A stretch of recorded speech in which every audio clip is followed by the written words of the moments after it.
नमस्कार दोस्तों, मेरा नाम है विमल सिंह। बालाजी स्टडी अड्डा में आप सभी का स्वागत है। यूपी ट्रिपल एस सी पेट को लेकर लगातार हम आपको टॉपिक वाइज भी कोर्स करा रहे हैं और साथ ही क्वेश्चन प्रैक्टिस भी करा रहे हैं। इससे पहले हमने हमारा हिस्ट्री वाला पोर्शन कंप्लीट 5 नंबर का जो आना है वो देख लिया था। यदि वो वीडियो नहीं देखा हो आपने, जो इससे पहले वीडियो देखा था, साइड में बटन वीडियो मिल जाएगा जिसमें हमने 2021 से 2025 तक सारे क्वेश्चन प्रीवियस ईयर के एक साथ इंडियन हिस्ट्री वाले कराए थे। और बाकी प्लेलिस्ट में देख लीजिएगा टॉपिक वाइज वगैरह वाली जो चीज़ें हमने कवर की हैं। अब हमारा यहाँ से अगला टॉपिक स्टार्ट होगा, भारतीय राष्ट्रीय आंदोलन। आपके कोर्स में 5 नंबर का दिया गया है, मैं आपको दिखा भी देता हूँ सिलेबस में, ताकि आपको यहाँ पर क्लियर समझ में आता भी रहे। ये आपका पेट का सिलेबस है 2026 वाला। वैसे तो सिलेबस कॉमन ही है। ये भारतीय इतिहास वाला, ये हम पूरा टॉपिक कवर कर चुके हैं। अब हमारा आज का टॉपिक है भारतीय राष्ट्रीय आंदोलन। 5 नंबर का आएगा। ये पूरा कोर्स हम इस वीडियो में आज के कवर करेंगे, एक एक हेडिंग वाइज जितनी है, जितना कोर्स में सारी चीज़ें, इतनी चीज़ें आपने देख ली तो एटलीस्ट आपकी सारी चीज़ें एक साथ इसमें कवर हो जाएंगी। बाकी क्वेश्चन की प्रैक्टिस आगे आने वाली वीडियोज़ में हम करेंगे। तो ये संपूर्ण 100% सटीक PYQ कवरेज आपके होंगे। इसमें क्या क्या शामिल होगा वो यहाँ पर आपका जो ऑफिशियल सिलेबस में कोर्स दिया गया वही है। इसमें सबसे पहला टॉपिक है स्वतंत्रता आंदोलन के प्रारंभिक वर्ष, तो वहीं से हम स्टार्ट करेंगे। स्वतंत्रता आंदोलन के प्रारंभिक वर्ष जो कि चलेंगे 1885 से लेकर 1905 तक। सबसे पहला इसमें आता है 1885 की जब बात होगी तो भारतीय राष्ट्रीय कांग्रेस की स्थापना, जो कि कब हुई थी, 1885 में हुई थी। तो स्थापना हुई थी, तारीख भी याद रखिए, 28 दिसंबर 1885 को। और A.O. ह्यूम की बात करें तो इनके द्वारा बंबई के गोकुलदास तेजपाल संस्कृत विद्यालय में की गई थी भारतीय राष्ट्रीय कांग्रेस की स्थापना।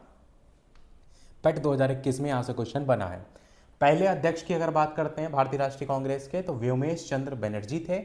और ये जो थे वो पहले अधिवेशन में कुल 72 प्रतिनिधियों ने जो है वो भाग लिया था। ये भी चीज़ आपको ध्यान रखना है, टोटल 72 प्रतिनिधियों ने। वायसराय की बात करें, मतलब जब भारतीय राष्ट्रीय कांग्रेस का गठन हुआ उस समय, तो वायसराय उस समय लॉर्ड डफरिन थे। डफरिन ने कांग्रेस का मजाक उड़ाते हुए एक शब्द, एक लाइन कही थी कि यह सूक्ष्मदर्शी अल्पसंख्यकों की संस्था है। यह सूक्ष्मदर्शी अल्पसंख्यकों की संस्था, इस तरीके का एक लाइन आपको याद होगा, आपके पेट के प्रीवियस ईयर में पूछा भी जा चुका है, तो ये बात आपको याद रखनी है। अब कांग्रेस के जो अधिवेशन है, सबसे ज़्यादा क्वेश्चन इनसे बनता है, तो वेरी वेरी इंपॉर्टेंट है आपका। सबसे पहला जो अधिवेशन था 1885 वाला, कहाँ पर हुआ था, बंबई में हुआ था। अध्यक्ष कौन थे, WC बनर्जी, व्योमेश चंद्र बनर्जी पूरा नाम है। महत्वपूर्ण तथ्य इसमें यह होता है कि कांग्रेस का ये पहला अधिवेशन था और टोटल 72 प्रतिनिधियों ने इसमें भाग लिए थे। इसके बाद 1886 वाले की बात करते हैं, कहाँ हुआ था, कलकत्ता में हुआ था। और इसके अध्यक्ष थे दादा भाई नौरोजी, और ये पहले पारसी अध्यक्ष जो है वो थे, ये ध्यान रखिएगा। फिर 1887 की बात करें, कहाँ हुआ था, मद्रास में हुआ था। और बदरुद्दीन तैयब जी जो है इसके अध्यक्ष जो है वो थे। और इनके बारे में भी एक इंपॉर्टेंट पॉइंट है कि ये पहले मुस्लिम अध्यक्ष थे। बदरुद्दीन तैयब जी 1887 मद्रास में जो हुआ था, ये आपके पहले मुस्लिम अध्यक्ष थे। और यहाँ से पेट में क्वेश्चन 2022 में आया भी था। फिर नंबर आता है 1888 का। ये देखिए, जो भारतीय राष्ट्रीय कांग्रेस के अधिवेशन थे ये लगातार चलते हैं, पर आपको जो मेन मेन है वो याद रखने हैं। तो 1888 की बात करते हैं तो ये आपका हुआ था इलाहाबाद में, और जॉर्ज यूले ये इसके अध्यक्ष थे। और इनके बारे में पूछा जाता है पहले यूरोपीय अंग्रेज अध्यक्ष कौन थे, तो आपको याद रखना है ये जॉर्ज जो है वो यूले थे। फिर 1888 के बाद सीधे बढ़ते हैं 1896 वाले पर। 1896 वाला अधिवेशन कहाँ हुआ था, कलकत्ता का अधिवेशन था। इसकी अध्यक्षता किसने की थी, रहमतुल्लाह सयानी ने की थी। और पहली बार इसमें वंदे मातरम गाया गया था। तो ऐसे ही पूछा जाता है कि कौन से अधिवेशन में पहली बार वंदे मातरम गाया गया था, उसका स्थान भी पूछ लिया जाता है, उसका समय भी पूछ लिया जाता है, किसने अध्यक्षता की थी वो भी पूछ लिया जाता है। फिर बात करते हैं हमारा 1907 वाला। 1896 के बाद 1907 जो कि सूरत अधिवेशन था, रास बिहारी घोष जो है, रास बिहारी घोष ने इसकी अध्यक्षता की थी। और इसमें सूरत विभाजन हुआ था। सूरत विभाजन में एक्चुअल में नरम दल और गरम दल में अलग हो गया था, बाद में 1916 में एक भी हो गए थे। तो ये विभाजन आपको 1907 वाले में देखने को मिला।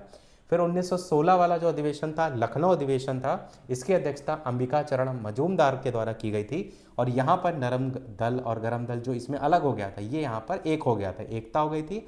और लखनऊ पैक्ट बना था, कांग्रेस लीग समझौता हो गया था। लखनऊ पैक्ट भी इसी में ही आपका आया था, लखनऊ में समझौता था, तो उससे भी जोड़कर याद रख सकते हैं। 1916 हो गया। उसके बाद बढ़ते हैं 1920 की तरफ। जी अधिवेशन था नागपुर का अधिवेशन। इसकी अध्यक्षता सी विजय राघवाचारी थे, विजय राघवाचारी। और इसकी अगर बात करें तो यहाँ पर असहयोग आंदोलन का प्रस्ताव अंतिम रूप से इसमें पारित हुआ था। जैसे कोई भी घटना भी उस समय की हुई थी ना, तो उससे भी रिलेटेड क्वेश्चन बन जाता है कि असहयोग आंदोलन के समय, उस समय जो अध्यक्षता भारतीय राष्ट्रीय कांग्रेस की हुई थी, उसके अध्यक्ष कौन थे, इस तरीके के क्वेश्चन बनते हैं। 1929 की बात करते हैं तो लाहौर में अधिवेशन आपका हुआ था। जवाहरलाल नेहरू जो है इनके द्वारा अध्यक्षता की गई थी और पूर्ण स्वराज की मांग की गई थी इसमें। और 26 जनवरी 1930 को, 29 के बाद 30 में स्वाधीनता दिवस की घोषणा भी जो है वो की गई थी। पेट 2021 और 22 में यहाँ से क्वेश्चन बने हैं। फिर 1931 की बात करते हैं तो कराची अधिवेशन आपका हुआ था। सरदार वल्लभ भाई पटेल जो थे इनकी अध्यक्षता में मौलिक अधिकारों और राष्ट्रीय आर्थिक कार्यक्रमों का प्रस्ताव इसमें जो है वो पारित किया गया था 1931 में।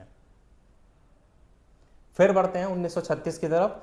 फैजपुर बहुत पूछा जाता है। जवाहरलाल नेहरू जो है इन्होंने अध्यक्षता की और कांग्रेस का पहला ग्रामीण अधिवेशन के रूप में जो है ये जाना जाता है। 1938 और 39 की बात करते हैं तो दोनों की अध्यक्षता सुभाष चंद्र बोस ने की थी, परंतु यहाँ पर 1939 का जब समय आया था वहाँ पर इन्होंने अपने पद से इस्तीफा दे दिया था और वहाँ पर फिर डॉक्टर राजेंद्र प्रसाद बन गए थे। तो ये जो 38-39 वाला है, 1938 वाला है हरिपुरा अधिवेशन और 1939 वाला है त्रिपुरी अधिवेशन। इसमें अगर बात करें तो 1939 वाले में बोस जो थे, सुभाष चंद्र बोस जी थे, इन्होंने पट्टाभी सीतारमैया को हराया था। और जो पट्टाभी सीतारमैया थे ये जो है इनके फेवर में थे उस समय महात्मा गांधी जी। तो जब ये 1938 में ऑलरेडी जीत चुके थे, 1939 में जब दोबारा से जीते तो वहां पर महात्मा गांधी जी ये चाहते थे कि पट्टाभी सीतारमैया जीतें, पर नहीं जीते थे, दोबारा से सुभाष चंद्र बोस ही जीत गए थे। इसीलिए जब उन्होंने देखा कि हर व्यक्ति पट्टाभी सीतारमैया की तरफ जा रहा है तो बाद में सुभाष चंद्र बोस जी ने 1939 वाले में, त्रिपुरी अधिवेशन वाले में इस्तीफा दे दिया था। जब इस्तीफा दे दिया फिर इनकी जगह कौन आया, डॉक्टर राजेंद्र प्रसाद जो है वो आ गए थे। अब हम बात करते हैं आगे उदारवादी चरण को लेकर के। मॉडरेट फेज जो कि था 1885 से 1905 में। तो कौन कौन से नेता उदारवादी चरण में आते हैं? दादा भाई नौरोजी हैं, फिरोज शाह मेहता हैं, गोपाल कृष्ण गोखले हैं। गोपाल कृष्ण गोखले जी जो है वो गांधी जी के राजनीतिक गुरु थे और मदन मोहन मालवीय भी इसमें आते हैं। कार्यप्रणाली कैसी थी इनकी? तो इनकी नीतियां प्रार्थना, याचना, विरोध पर आधारित जो है वो थी। दादा भाई नौरोजी की बात करते हैं तो इन्हें हम grand old man of India कहते हैं, वयोवृद्ध पुरुष कहते हैं। और इन्होंने एक सिद्धांत दिया था, वो था धन निष्कासन का सिद्धांत। ये धन निष्कासन का सिद्धांत क्या था? आपने देखा होगा कि अंग्रेज वगैरह क्या कर रहे थे, जो अपनी नियुक्तियां हैं अंग्रेजों को ही नियुक्त कर रहे थे। ऐसे में जो उनको वेतन मिलता था वो भारतीय कोष से मिल रहा है और वो फिर वेतन कहाँ जाता था? वापस से इंग्लैंड जाता था। तो यहाँ से क्या धन है, विदेशों में जा रहा था, धन निकल रहा था। तो उसी से रिलेटेड इनका सिद्धांत था धन निष्कासन का। इनकी पुस्तक थी poverty and un British rule in India. तो ये भी याद रखना है और इनका सिद्धांत का नाम भी याद रखना है। पट 2021 में यहाँ से क्वेश्चन बना था। अब बात करते हैं हम आगे। अगला टॉपिक आपका है स्वदेशी आंदोलन एवं उग्र राष्ट्रवाद का उदय। ये जो टॉपिक आप देख रहे हैं ना ब्लू कलर से, ये आपके कोर्स में है। मैं आपको एक बार दिखा भी देता हूं। अगला जो टॉपिक है देखेंगे, स्वदेशी तथा सविनय अवज्ञा आंदोलन, महात्मा गांधी अन्य नेताओं की भूमिका, ऐसे करके आपको दे रखा है। और बाकी स्वाधीनता आंदोलन के प्रारंभिक वर्ष तो हमने देखा ही था। तो इसके अंतर्गत बात करते हैं, सबसे पहला जो स्वदेशी आंदोलन की बात करते हैं तो बंगाल विभाजन की बात होती है। इसी को ही हम बंग भंग आंदोलन के नाम से भी जानते हैं। 1905 में हुआ था और इसका जब आंदोलन की बात आई तो इसी से स्वदेशी आंदोलन भी स्टार्ट हुआ और ये 1911 का दिल्ली दरबार विभाजन जो है इसमें रद्द जो है वो घोषणा हुई थी। तो बंगाल विभाजन की बात करें 1905 और स्वदेशी आंदोलन की बात करें तो बंगाल विभाजन 20 जुलाई 1905 को तत्कालीन वायसराय थे लॉर्ड कर्जन, इनके द्वारा जो है वो घोषणा की गई थी। बंगाल उस समय एक्चुअल में बड़ा बहुत था, तो इन्होंने तो ये तर्क दिया था कि इतना बड़ा है, अकेले जो है वो चलाया नहीं जा सकता, पर एक्चुअल में कहीं ना कहीं फूट डालना जो है वो मेन कारण था इनका लॉर्ड कर्जन का। तो पेट 2023 में यहाँ से क्वेश्चन बना है। ये जो तारीख देख रहे हैं 20 जुलाई 1905 की, कहीं कहीं ये 19 जुलाई भी लिखी रहती है क्योंकि 20 जुलाई को प्रकाशित हुई थी, घोषणा 19 जुलाई करके हुई थी। तो ऑप्शन के अकॉर्डिंग इसको टिक कीजिएगा।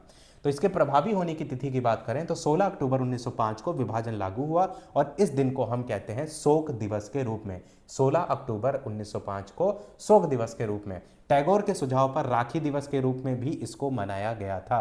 फिर बात करते हैं प्रमुख गीत को लेकर, तो बंकिम चंद्र चटर्जी के द्वारा रचित है वंदे मातरम। इस आंदोलन का शीर्षक गीत के रूप में बना था। पेट 2022 में यहाँ से क्वेश्चन बना था।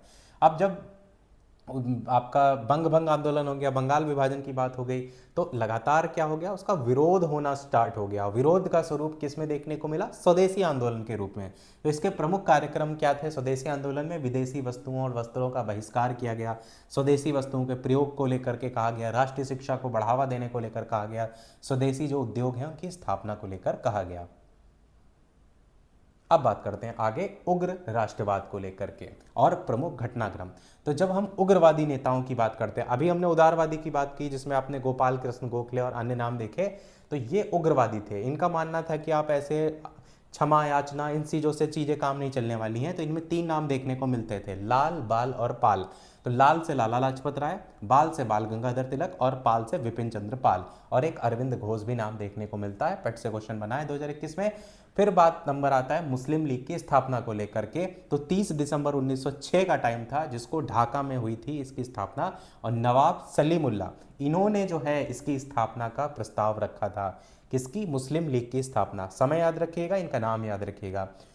फिर बात करते हैं सूरत विभाजन 1907। तो कांग्रेस जो था वो नरम दल और गरम दल, इसमें हमने बात किया था, और दोनों में जो विभाजित हो गया था इसी 1907 वाले में हुआ था। और बाद में लखनऊ अधिवेशन मैंने अभी बताया कि उसमें जाकर के वापस से एक हो गया था, जहां पर लखनऊ पैक्ट भी देखने को मिला था। सूरत विभाजन के बाद है मार्ले मिंटो सुधार 1907 के बाद 1909 में। मार्ले मिंटो सुधार में क्या हुआ था? मुसलमानों के लिए अलग से निर्वाचक मंडल की व्यवस्था की गई थी मार्ले मिंटो सुधार में। ध्यान रखिएगा 1909 में जो है वो किया गया। 1909 के बाद आया 1911, जहां पर दिल्ली दरबार देखने को मिला।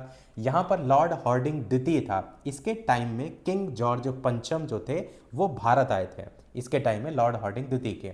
बंगाल विभाजन को यहां पर रद्द कर दिया गया था, जो कब हुआ था? 1905 में घोषणा हुई थी। इसके आपने देखा था एवज में कि आपका स्वदेशी आंदोलन भी चलाया गया था। तो वही वाला बंगाल विभाजन यहां जाकर के रद्द हुआ था दिल्ली दरबार में, और राजधानी यहां से कलकत्ता से दिल्ली ट्रांसफर कर दी गई थी, जो कि आपको पता है वर्तमान में भी राजधानी है। इसलिए ये क्वेश्चन भी एक अच्छा बन जाता है कि ये जो सिलेक्शन किया गया था, कि यह फैसला किया गया था, वो कब हुआ था? तो इसकी स्थानांतरण की घोषणा इसी दिल्ली दरबार 1911 में की गई थी। अब बात करते हैं होम रूल लीग आंदोलन और लखनऊ पैक्ट को लेकर के। ध्यान दीजिएगा कि हम क्या कोर्स यहाँ पर जो हमने आपके लिए तैयार की चीज़ें, ये इस तरीके की नहीं है कि आपका पूरा पूरा बहुत ज़्यादा लंबा लंबा लिखा हो, यानी कि बहुत ज़्यादा पैराग्राफ है। आप देखेंगे तो सारी चीज़ें पॉइंट टू पॉइंट ही लिखी हैं, क्योंकि हमारा ये जो उद्देश्य कम शब्दों में सारी चीज़ें कवर करना। बाकी अगर जो चीज़ें रह जाएंगी वो हम क्वेश्चन में कवर ऑलरेडी कर देंगे, क्योंकि अब इस पर बेस्ड क्वेश्चन भी ढेर सारे प्रैक्टिस कराएंगे। तो होम रूल लीग आंदोलन और लखनऊ पैक्ट 1916 की बात करते हैं। तो होम रूल लीग की स्थापना 1916 में, दो यहाँ पर नाम देखिए। सबसे पहला बाल गंगाधर तिलक, इन्होंने अप्रैल 1916 में पुणे या बेलगाम में स्थापना की थी होम रूल लीग की, और मराठा और केसरी पत्रिका भी इन्हीं के द्वारा निकाली गई थी, बाल गंगाधर तिलक के द्वारा। होम रूल लीग का जब नाम देखने को मिलता है तो एक और नाम देखने को मिलता है, वो है एनी बेसेंट जी का।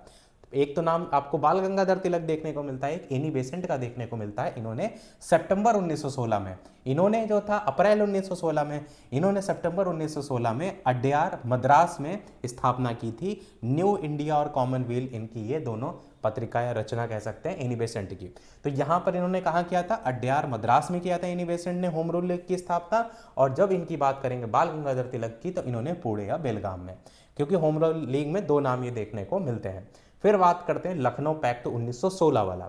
यहाँ पर स्थापना अंबिका चरण मजूमदार की अध्यक्षता में। यहाँ पर जो नरम दल और गरम दल 1907 में अलग हो गया था, इसका पुनर्मिलन हो गया था लखनऊ पैक्ट में। और साथ ही कांग्रेस और मुस्लिम लीग के बीच एक समझौता हुआ जिसे हम कहते हैं लखनऊ पैक्ट के नाम से। किसके किसके बीच हुआ था? कांग्रेस और मुस्लिम लीग के बीच में। और ये लखनऊ पैक्ट इसी से 1916 से आप याद भी रख सकते हैं, क्योंकि यह अधिवेशन जो था वो लखनऊ में ही जो है वो हुआ था, जिसका जो आप कहेंगे अंबिका चरण मजूमदार है, इनके द्वारा अध्यक्षता जो है वो की गई थी। इसके अलावा जो भी टेलीग्राम, व्हाट्सएप या फेसबुक से नहीं जुड़े हो, बालाजी स्टडी अड्डा सर्च करके जुड़ जाइएगा। और वीडियो पर हमने पहले भी बताया आपको कि हम 1000 लाइक का टारगेट रख रहे हैं। जैसे ही लाइक कंप्लीट होंगे वैसे ही ये PDF हम आपको टेलीग्राम चैनल पर भेज देंगे, तो कोशिश कीजिएगा। अगर वीडियो अच्छा लग रहा है, लाइक का टारगेट तो अलग की बात है, बाकी आपके लिए अगर मेहनत की जा रही है तो आप एटलीस्ट सभी लोग लाइक जरूर कर दीजिएगा, ताकि इसी प्रकार आगे भी हम आपके लिए जो कोर्स मैप की चीज़ें हैं वो लगातार लाते रहें। तो हम बात करते हैं अब आगे तीसरा नंबर पॉइंट, महात्मा गांधी और जन आंदोलन का युग। देखिए गांधी आंदोलन की अगर टाइमलाइन की बात करें तो 1915 में आगमन हुआ था। आपका एक चीज़ मैं ये भी दिखा देता हूँ, जो आपका ऑफिशियल कोर्स है उसके अंतर्गत यहाँ पर देखिए महात्मा गांधी अलग से दिया हुआ है कि जो स्वदेशी सविनय अवज्ञा आंदोलन, उसके अलावा महात्मा गांधी और अन्य नेताओं की भूमिका, यानी महात्मा गांधी के लेकर के आपको पूरा इस तरीके से डिटेल में चीज़ें पता होना चाहिए। तो 1915 में आगमन हुआ था महात्मा गांधी जी का, 1917 में चंपारण, 1918 में अहमदाबाद या खेड़ा वाला आंदोलन था, उसके बाद 1919 में रॉलेट अधिनियम था, फिर 1920 से 22 में असहयोग आंदोलन था, 1930 में सविनय अवज्ञा आंदोलन था, 1940 में व्यक्तिगत सत्याग्रह था और 42 में भारत छोड़ो आंदोलन था। यह है इनकी टाइमलाइन जो आपके दिमाग में एकदम क्लियर होनी चाहिए। अब प्रारंभिक सत्याग्रह और किसान आंदोलन की बात करते हैं, तो जहां हमने बताया सबसे पहले 1915 में आगमन हुआ, तो 9 जनवरी 1915 को गांधी जी दक्षिण अफ्रीका से भारत आए थे और उनके राजनीतिक गुरु का नाम मैंने बताया गोपाल कृष्ण गोखले था। कब आए थे? 9 जनवरी 1915। अब आपके लिए क्वेश्चन है, 9 जनवरी को कौन सा दिवस मनाया जाता है? कमेंट में बताइएगा। अब बात करते हैं चंपारण सत्याग्रह 1917 में। तो चंपारण सत्याग्रह 1917 में भारत में गांधी जी जो थे इनका पहला सत्याग्रह था गांधी जी का, और ये जो राजकुमार शुक्ल हैं ये गांधी जी को चंपारण लेकर के आए थे और चंपारण आने के लिए इन्होंने प्रेरित किया था राजकुमार शुक्ल जी ने। और तिनकठिया पद्धति जो थी, तिनकठिया प्रथा थी, इसके ये विरुद्ध था चंपारण सत्याग्रह। यहाँ पर एक जो तिनकठिया जो प्रथा की बात किया गया है, एक्चुअल में यहाँ पर नील की खेती होती थी। नील की खेती जो है इसका विरोध किया जा रहा था किसानों के द्वारा, क्योंकि जो आपकी भूमि होती थी वो खराब हो जाती थी, दोबारा उस पर फसल नहीं उगा पाते थे। तो ये मेन जो चंपारण सत्याग्रह उसके लिए हुआ था। राजकुमार शुक्ल जी ने जो है गांधी जी को बुलाया था, चंपारण लेकर के आए थे और पहला सत्याग्रह राजकुमार शुक्ल जी के आप कह सकते हैं सहयोग से या उनके बुलावे पर चंपारण सत्याग्रह जो है वो 1917 में हुआ था और तिनकठिया प्रथा के विरुद्ध था। फिर अगला नंबर आता है अहमदाबाद बिल हड़ताल का 1917 के बाद 1918। यहाँ पर क्या था? गांधी जी ने मजदूरों के समर्थन में इसमें उपवास किया था। तो ये था अहमदाबाद मिल हड़ताल। कब हुआ था? 1918 में। और उसके बाद आपका खेड़ा सत्याग्रह आया 1918 में। इसी में ही देखेंगे तो 1918 में खेड़ा सत्याग्रह भी है। यहाँ पर क्या होता था? फसल नष्ट हो जाती थी फिर भी किसानों को टैक्स देना पड़ता था, भारी कर वसूली के खिलाफ ये गुजरात में आपका पहला पूर्ण किसान सत्याग्रह के रूप में जाना जाता है। तो खेड़ा सत्याग्रह 1918। उसके बाद बात करते हैं आगे, अगला है बारदौली सत्याग्रह 1928 में हुआ था। गुजरात के बारदौली में किसानों के लगान वृद्धि के विरोध में आंदोलन हुआ था। लगान पर बढ़ाया जा रहा था ना, उसी के विरोध में गुजरात के बारदौली में। नेतृत्व इसका किसने किया था? बारदौली सत्याग्रह का सरदार वल्लभ भाई पटेल जी ने किया था।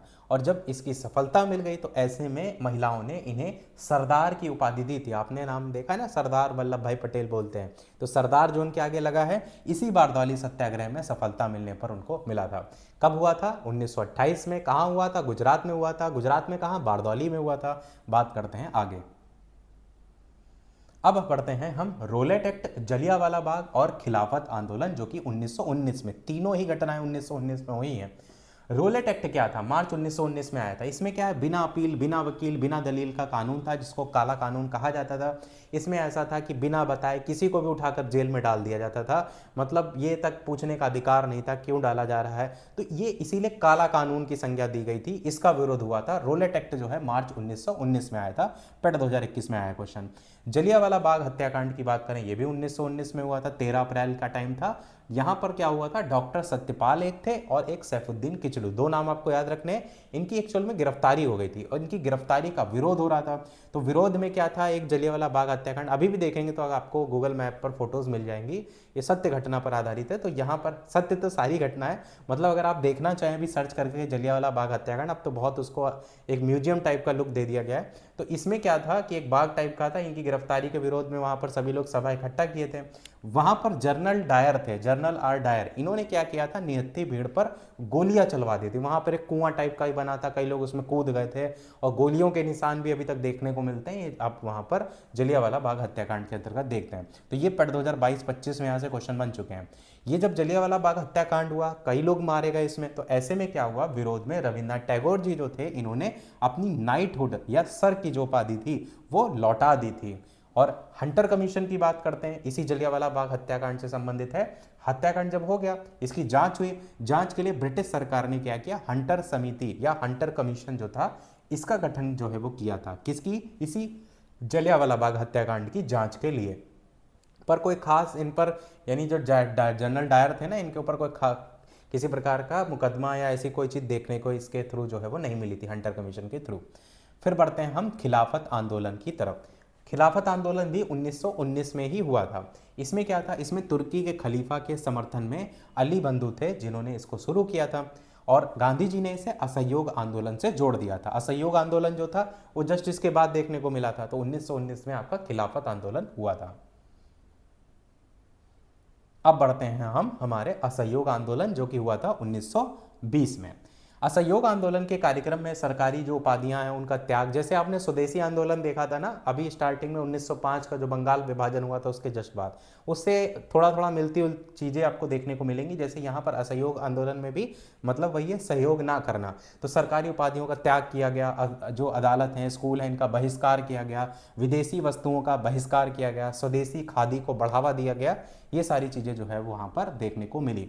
जब असहयोग आंदोलन की शुरुआत की बात करते हैं तो 1 अगस्त 1920 को गांधी जी के द्वारा इसको शुरू किया गया, और इस दिन जो है वो तिलक की मृत्यु हुई थी, इसी 1 अगस्त 1920 को जब ये शुरू हुआ था। फिर उसके बाद 1920 के बाद 1922 की तरफ बढ़ते हैं तो एक घटना हुई थी चौरी चौरा कांड। कब हुई थी, 4 फरवरी 1922 को। यहां पर गोरखपुर का चौरी चौरा नामक एक स्थान था जिस पर भीड़ ने क्या किया, पुलिस थाने में आग लगा दी थी और इसमें कई पुलिसकर्मी जिंदा जल गए थे। तो ये चौरी चौरा घटना हुई थी 4 फरवरी 1922 को। क्वेश्चन आया हुआ है यहाँ से पेट से।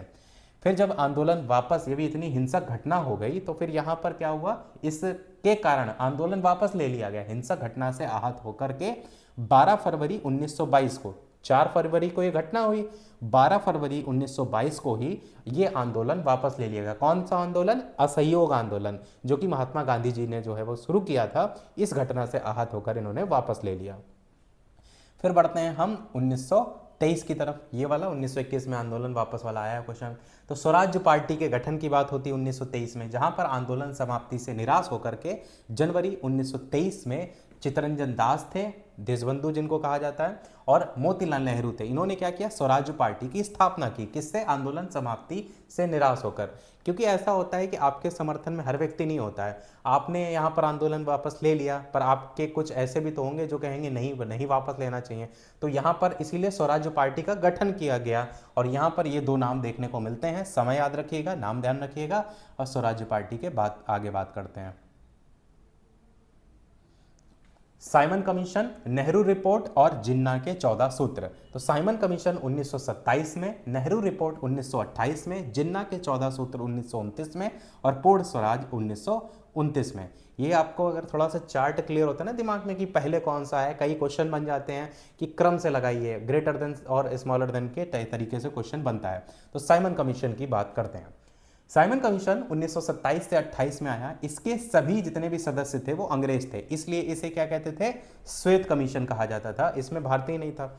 विरोध करते हुए लाहौर में जो लाला लाजपत राय हैं, उनकी मृत्यु जो है वो यहाँ पर हो गई थी। पेट 2023 में क्वेश्चन यहाँ से बना है। विरोध जब चल रहा था तो लाहौर में जो है वो लाला लाजपत राय की मृत्यु जो है वो हो गई थी। नेहरू रिपोर्ट की बात करते हैं 1928 में। तो नेहरू रिपोर्ट 1928 में साइमन कमीशन के विरोध की पृष्ठभूमि में अध्यक्ष जो थे मोतीलाल नेहरू, इनके द्वारा भारत के लिए संवैधानिक सुधारों का प्रारूप प्रस्तुत किया गया था। मोतीलाल नेहरू ने नेहरू रिपोर्ट 1928 इसी साइमन कमीशन के विरोध की पृष्ठभूमि में। फिर बात करते हैं 1928 के बाद 1929 की, जहां पर मोहम्मद अली जिन्ना के 14 सूत्र देखने को मिलते हैं। नेहरू रिपोर्ट के प्रति मुस्लिम लीग की असहमति देखने को मिली। इन्होंने जो अपनी नेहरू रिपोर्ट में चीज़ें दी ना, इन्होंने इनके फेवर में ये देखने को नहीं मिला, तो जो मुस्लिम लीग थे उनकी असहमति हुई। तो इसकी पृष्ठभूमि में जो जिन्ना थे, मोहम्मद अली जिन्ना, इन्होंने अपनी 14 सूत्री मांगे अलग से प्रस्तुत की। नेहरू रिपोर्ट जो है उन्होंने अपना अलग दिया था। 1929 में ही एक और घटना हुई पूर्ण स्वराज की 1929 में। यहाँ पर क्या हुआ, यहाँ पर कांग्रेस का ऐतिहासिक लाहौर अधिवेशन हुआ। अध्यक्षता किसने की थी, जवाहरलाल नेहरू ने की थी। तो पूर्ण स्वराज्य का प्रस्ताव इसमें पारित हुआ था और 26 जनवरी 1930 को स्वाधीनता दिवस मनाने का निर्णय जो है वो लिया गया था। ये मैंने अभी जब हम भारतीय राष्ट्रीय कांग्रेस के अधिवेशन की बात कर रहे थे वहाँ पर बताया था, क्योंकि अब हम स्टार्टिंग से टॉपिक वाइज चल रहे हैं ना, तो टॉपिक में हो सकता है एक दो चीज़ें इस तरीके से दोनों जगह देखने को मिले। यहाँ से पैट 2021-22 दोनों में क्वेश्चन बना है। 1929 हो गया। चलिए अब बढ़ते हैं हम हमारे दांडी मार्च और सविनय अवज्ञा आंदोलन 1930 की तरफ। और इसके अलावा जो भी चैनल पर नए हों सब्सक्राइब करके अवश्य जुड़ जाइएगा, ताकि आगे जो भी वीडियो हम आपको कराएं आप तक पहुंचता रहे। दांडी मार्च की बात करते हैं तो गांधी जी ने 12 मार्च 1930 को साबरमती से यात्रा स्टार्ट की थी। दांडी मार्च को लेकर के कब की थी, 12 मार्च 1930 को। और 6 अप्रैल 1930 को, 12 मार्च से 6 अप्रैल, समय ध्यान रखिएगा, यहाँ पर दांडी पहुंचकर नमक कानून तोड़ा था। और यहीं से सविनय अवज्ञा आंदोलन की स्टार्ट जो है वो हुई थी। कहाँ से हुई थी, यहाँ जब ये पहुंच गए थे तब। पैट 2022 में यहाँ से क्वेश्चन बना था। सविनय अवज्ञा के कार्यक्रम की बात करते हैं तो नमक कानून तोड़ना, महिलाओं के द्वारा शराब की दुकानों पर धरना देना, इसमें महिलाओं की भूमिका बहुत बड़ी जो है वो देखने को मिली थी इसी सविनय अवज्ञा के कार्यक्रम में। फिर उसके बाद बढ़ते हैं हम गांधी इरविन समझौता। ये जो अभी हमने देखा दांडी मार्च वाला, ये 1930 में हुआ था 6 अप्रैल को। और उसके बाद आपका नंबर आता है 31 का, 1931 में गांधी इरविन समझौता। यहाँ पर गांधी जी और ये लॉर्ड इरविन थे, इनके बीच में हुआ था समझौता। इसके बाद गांधी जी जो है वो गोलमेज सम्मेलन में जाने को तैयार हुए। देखिए इनके बीच में और भी ढेर सारी बातें हुई थी कि इन्होंने कुछ चीज़ें इरविन की मानी थी, इरविन ने गांधी जी की मानी थी। पर मेन ऐसा हुआ था उसी समय जब ये 1930 का टाइम चल रहा था, तो वहाँ पर 3 गोलमेज सम्मेलन टोटल हुए थे। तो 1930 जो पहला गोलमेज सम्मेलन था उसमें गांधी जी नहीं गए थे। तो ये जो इरविन थे इन्होंने इसी गांधी इरविन समझौते में मांगा कि भैया आप आइए हमारे गोलमेज सम्मेलन में, जो सेकेंड वाला गोलमेज सम्मेलन था। इसीलिए जब ये गांधी इरविन समझौता हो गया उसके बाद गांधी जी गोलमेज सम्मेलन में जाने को तैयार हो गए थे।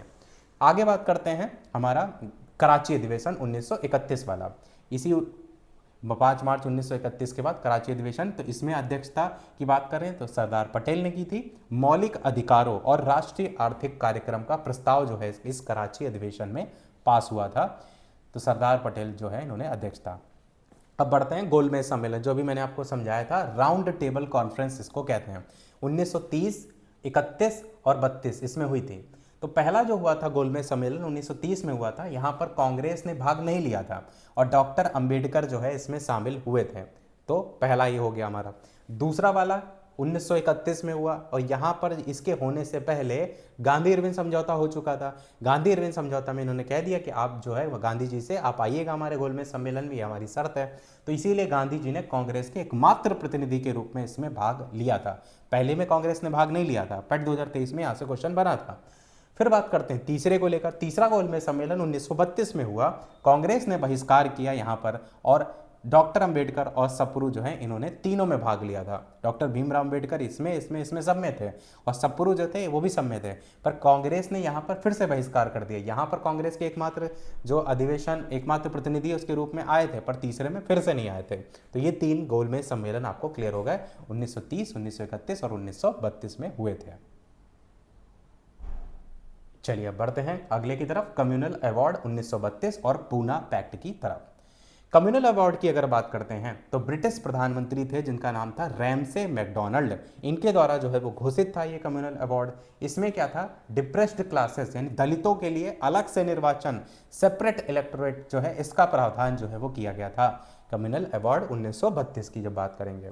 फिर आता है आपका पूना पैक्ट। पूना पैक्ट कब हुआ था, 1932 24 सितंबर को।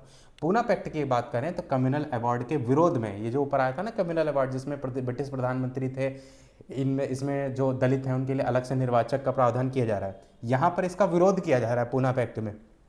तो कम्युनल अवार्ड के विरोध में गांधी जी के आमरण अनशन के बाद गांधी जी और डॉक्टर भीमराव अंबेडकर के बीच समझौता हुआ। ध्यान दीजिएगा, पूना पैक्ट बहुत पूछा जाता है 1932 में 24 सितंबर को। इसमें क्या था, इसमें डिप्रेस्ड क्लासेस के लिए अलग से निर्वाचन के स्थान पर संयुक्त निर्वाचन यानी ज्वाइंट इलेक्टोरेट तथा आरक्षित सीटों की व्यवस्था की गई थी।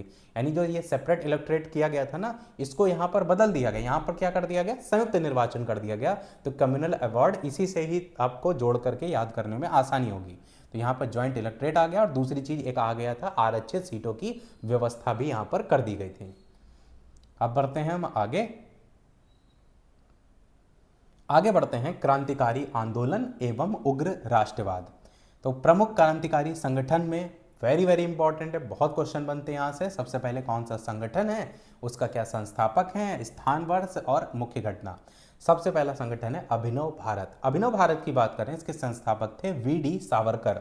स्थान या वर्ष की बात करें तो पुणे में जो है इन्होंने किया था 1904 में इसकी स्थापना, और मुख्य घटना क्या थी, गुप्त क्रांतिकारी संगठन था अभिनव भारत। फिर आता है अनुशीलन समिति। अनुशीलन समिति के संस्थापक थे बारेंद्र घोष, प्रमथ नाथ मित्रा, और स्थानीय वर्ष की बात करें तो बंगाल में 1902 में स्थापना की, और मुख्य घटना या तथ्य में बात करें तो खून के बदले खून की नीति जो है यहाँ पर थी अनुशीलन समिति में। फिर बढ़ते हैं गदर पार्टी को लेकर के, तो लाला हरदयाल, सोहन सिंह भाकना ये आपके संस्थापक के रूप में, और स्थापना की बात करें तो यूएसए में 1913 में गदर पार्टी की स्थापना हुई, और क्रांतिकारी पत्रिका गदर का प्रकाशन जो है इसमें देखने को मिला।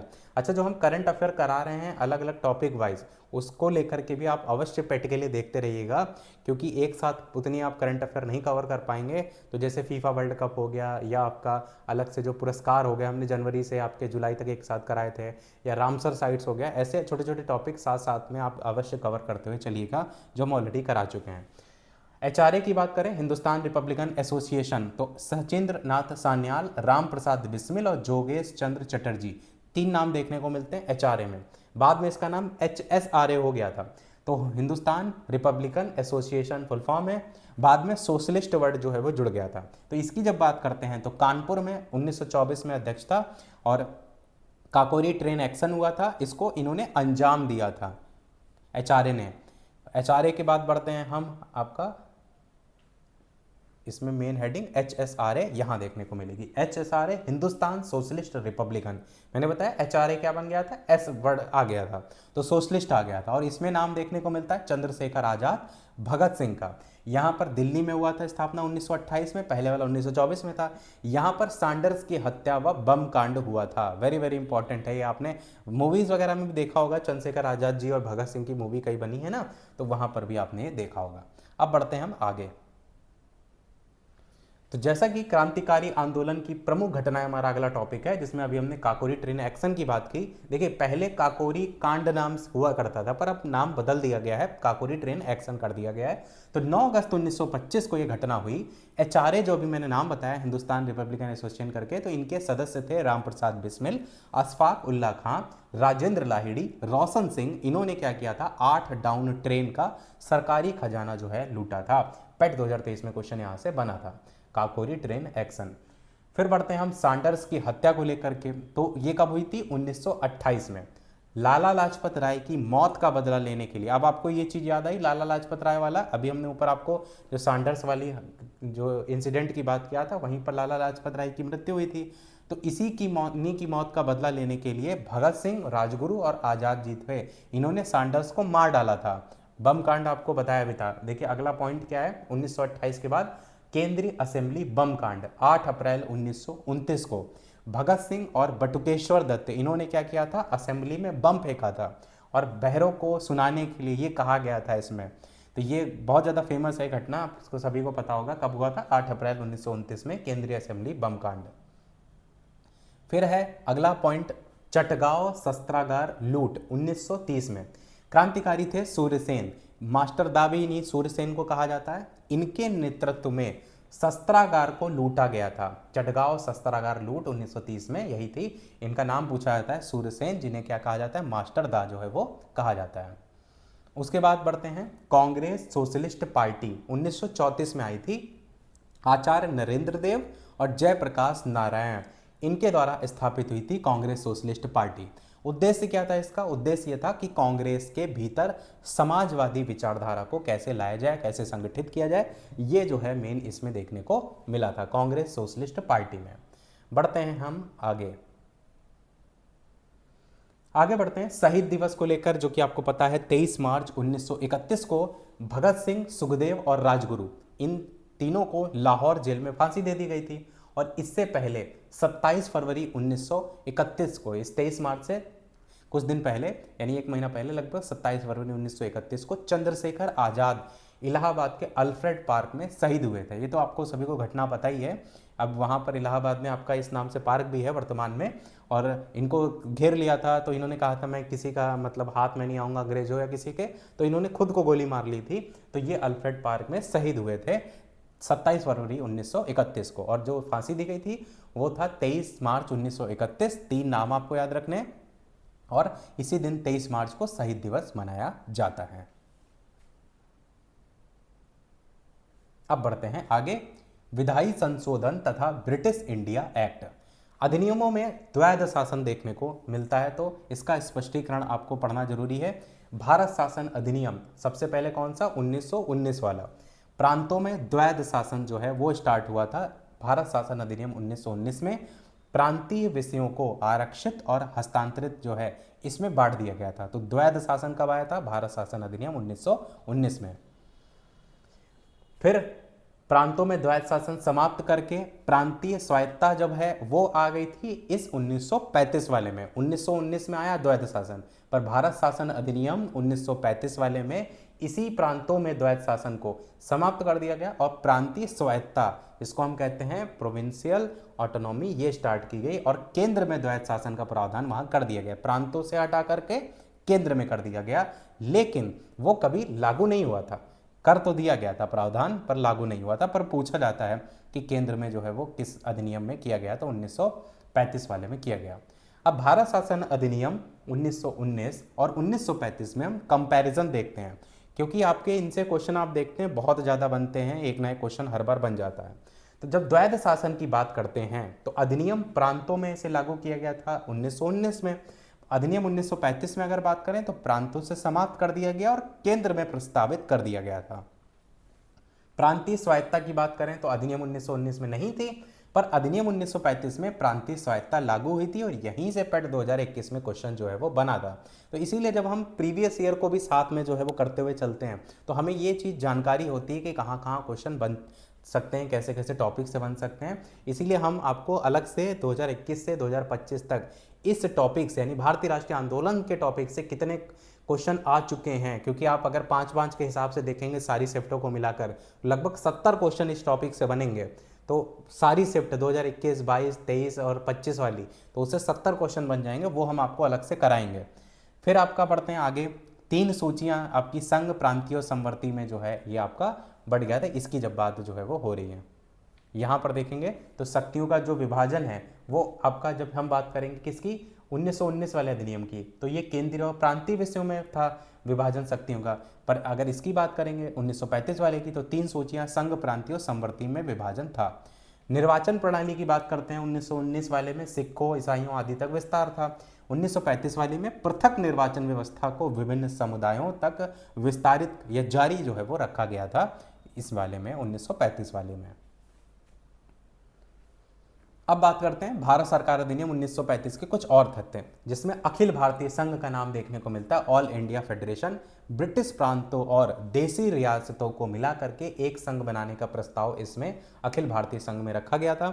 रिजर्व बैंक यानी आरबीआई की बात करें तो देश की मुद्रा और साख नियंत्रण के लिए 1 अप्रैल 1935 को आरबीआई ने अपना काम शुरू किया था। पेट 2023 में 25 में 2 बार क्वेश्चन बन चुका है। संघीय न्यायालय की बात करते हैं, फेडरल कोर्ट की, तो 1937 में दिल्ली में संघीय न्यायालय स्थापित हुआ था। 1937 में बर्मा का विभाजन से भी पेट में क्वेश्चन बन चुका है। 1935 के एक्ट के तहत ही 1937 में बर्मा, म्यांमार को भारत से अलग किया गया था। एक्ट 1935 का ही था, पर अलग 1937 में किया गया था। एक्ट पूछेगा तो ध्यान रखिएगा। प्रांतीय चुनाव 1937 और इस्तीफा 1939। 1937 में 11 प्रांतों में चुनाव हुए थे, और कांग्रेस ने क्या किया था, प्रारंभ में 7 प्रांतों में मंत्रालय बनाए, और बाद में असम में भी मंत्रालय बनाने से संख्या जो है टोटल 8 हो गई थी। तो ये प्रांतीय चुनाव और इस्तीफा यहां पर देखने को मिला था। इसके अलावा दूसरे विश्व युद्ध में भारत को बिना सहमति के शामिल किए जाने के विरोध में कांग्रेस मंत्रिमंडल के ने 1939 में इस्तीफा दे दिया था। यही 1939 की जो बात यहां पर की जा रही है। फिर बढ़ते हैं हम आगे। अब अगला हमारा टॉपिक है भारत छोड़ो आंदोलन, आजाद हिंद फौज और साथ ही साथ 1947। तो अगस्त प्रस्ताव, व्यक्तिगत सत्याग्रह और क्रिप्स मिशन, यहां से स्टार्ट करते हैं। तो अगस्त प्रस्ताव की जब बात करते हैं तो ये आपका आया था 1940 में। वायसराय उस समय कौन थे? Lord Linlithgow. ये वायसराय से क्वेश्चन बहुत बनता है। तो इसके द्वारा अगस्त 1940 में घोषित हुआ था ये, और दूसरा विश्व युद्ध में भारतीय सहयोग जो है वो प्राप्त करने के उद्देश्य से इस अगस्त प्रस्ताव को लाया गया था। व्यक्तिगत सत्याग्रह जो था वो 1940 से 41 में देखने को मिला था। इसका उद्देश्य ये था कि युद्ध में भारत को बिना भारतीयों की सहमति शामिल करने का विरोध करना था। जो युद्ध में भारत को शामिल किया जाता ना, वो भारतीयों की सहमति नहीं ली जा रही थी इसलिए। और पहला सत्याग्रही कौन थे? आचार्य विनोबा भावे। और दूसरे सत्याग्रही कौन थे? जवाहरलाल नेहरू। ये दोनों नाम आपको याद रखने हैं, क्योंकि जब हम क्वेश्चन बनते हैं तो ज़्यादातर क्वेश्चन आपके नाम से जो है वो ज़्यादातर बनते हैं, इसलिए आपको नाम जरूर याद रखना है। फिर बात करते हैं क्रिप्स मिशन को लेकर के। क्रिप्स मिशन आया था मार्च 1942 में। क्रिप्स मिशन की जब बात करेंगे तो दूसरे विश्व युद्ध में सहयोग पाने के लिए स्टैफोर्ड क्रिप्स थे, ये भारत आए थे सेकेंड वर्ल्ड वॉर के टाइम में। तो गांधी जी ने इसे पोस्ट डेटेड चेक कहा था। ये क्वेश्चन बन चुका है एक बार किसी और पेपर में, तो इसको ध्यान रखिएगा। क्रिप्स मिशन जो है मार्च 1942 में आया था। फिर आता है नंबर भारत छोड़ो आंदोलन का। क्विट इंडिया मूवमेंट कब आया था? 1942 में। क्विट इंडिया का जो नारा है वो ऐतिहासिक शब्द नारा किसने दिया था? यूसुफ मेहर अली ने जो है वो गढ़ा था या दिया था क्विट इंडिया का नारा। इनका नाम आपको याद रखना है, यूसुफ मेहर अली। उसके बाद नाम देखने को मिलता है अरुणा आसफ अली। इनकी जब बात करते हैं तो 9 अगस्त 1942 को मुंबई के ग्वालियर टैंक मैदान में अरुणा आसफ अली ने राष्ट्रीय ध्वज तिरंगा फहराया था। ये समय याद रखिएगा, वेरी वेरी इंपॉर्टेंट। 9 अगस्त 1942 को मुंबई के ग्वालियर टैंक मैदान में और अरुणा आसफ अली ने राष्ट्रीय ध्वज या तिरंगा फहराया था। आंदोलन की शुरुआत की बात करते हैं तो 8 अगस्त 1942 को बंबई के ग्वालियर टैंक मैदान में से ये प्रस्ताव पारित हुआ, और 9 अगस्त 1942 जस्ट अगले दिन व्यापक गिरफ्तारियां और आंदोलन की स्टार्ट जो है यहाँ से देखने को मिली थी। 9 अगस्त 1942 किसकी हम बात कर रहे हैं? हम बात कर रहे हैं जो हमारा टॉपिक चल रहा था भारत छोड़ो आंदोलन की। भारत छोड़ो आंदोलन जो था शुरुआत इस वाली डेट से देखने को मिली थी, बंबई के ग्वालियर टैंक मैदान जहां पर प्रस्ताव पारित हुआ था, पर आंदोलन की शुरुआत 9 अगस्त 1942 से हुई थी। यहां पर महात्मा गांधी जी के द्वारा नारा दिया गया था करो या मरो का, डू और डाई। पेट 2021 में पूछा गया था ये नारा, क्योंकि पेट 2021 में आपको पता है स्टार्टिंग में पेट था तो ऐसे क्वेश्चन सरल भी पूछे जाते थे। समानांतर सरकारों की बात करते हैं तो बलिया चित्तू पांडे और सतारा क्रांति सिंह नाना पाटिल, ये प्रति सरकार यानी प्रति सरकार में समानांतर सरकारें जो है वो इसमें बनी थी। फिर भूमिगत आंदोलनकारी की बात करते हैं, अंडरग्राउंड जो लीडर्स थे। गिरफ्तारियां जब देखने को मिली इसी आंदोलन के बाद, तो उसके बाद जयप्रकाश नारायण, राम मनोहर लोहिया और अरुणा आसफ अली, इन्होंने भूमिगत होकर के आंदोलन चलाया। ऊषा मेहता का नाम देखने को मिलता है जिन्होंने खुफिया कांग्रेस रेडियो भी जो है वो चलाया था, भूमिगत आंदोलनकारी। फिर आज़ाद हिंद फौज और सुभाष चंद्र बोस की बात करते हैं तो कांग्रेस अध्यक्ष सुभाष चंद्र बोस ने 1938 में हरिपुरा जो अधिवेशन था और 1939 में त्रिपुरी अधिवेशन, इसमें अध्यक्ष चुने गए थे। ये मैंने आपको बताया था जब इनको पट्टाभी सीतारामैया को लेकर के मैंने स्टार्टिंग में बात की थी। पट 2022 में यहाँ से क्वेश्चन बना था। फॉरवर्ड ब्लॉक की बात करते हैं आगे, तो 1939 में कांग्रेस से इस्तीफा देने के बाद सुभाष चंद्र बोस ने फॉरवर्ड ब्लॉक की स्थापना की थी। किसने की थी? 1939 में सुभाष चंद्र बोस ने। पहला जो गठन था, प्रथम गठन 1942 में कैप्टन मोहन सिंह। रास बिहारी बोस की बात करें तो आईएनए के संगठन में महत्वपूर्ण भूमिका इन्होंने निभाई थी। 1943 की बात करें तो सुभाष चंद्र बोस ने आईएनए का नेतृत्व संभाला था। पेट 2021 में क्वेश्चन बना है। और प्रसिद्ध नारे की अगर बात करें तो सुभाष चंद्र बोस ने दिल्ली चलो का नारा दिया था और तुम मुझे खून दो मैं तुम्हें आज़ादी दूंगा, ये भी नारा इन्होंने दिया था। राष्ट्रपिता का संबोधन की अगर बात करें तो सुभाष चंद्र बोस ने गांधी जी को राष्ट्रपिता कहकर संबोधित किया था। जो आप सुनते हैं आज की तारीख में भी राष्ट्रपिता महात्मा गांधी, तो राष्ट्रपिता किन्होंने कहा था? सुभाष चंद्र बोस ने जो है वो कहा था। आगे बात करते हैं लाल किला मुकदमा क्या है। लाल किला मुकदमा जो है रेड फोर्ट ट्रायल्स 1945 में देखने को मिला था, जहां पर आईएनए के सैनिक जो थे उन पर लाल किले में मुकदमा चला था। बचाव पक्ष के वकील थे जिनका नाम था भूलाबाई देसाई और तेज बहादुर सप्रू, ये दो नाम देखने को मिलते हैं। कौन कौन? भूलाबाई देसाई और तेज बहादुर सप्रू लाल किला मुकदमे से जो है ये संबंधित थे और 1945 में ये देखने को जो है वो मिला था। अब बढ़ते हैं हम आगे।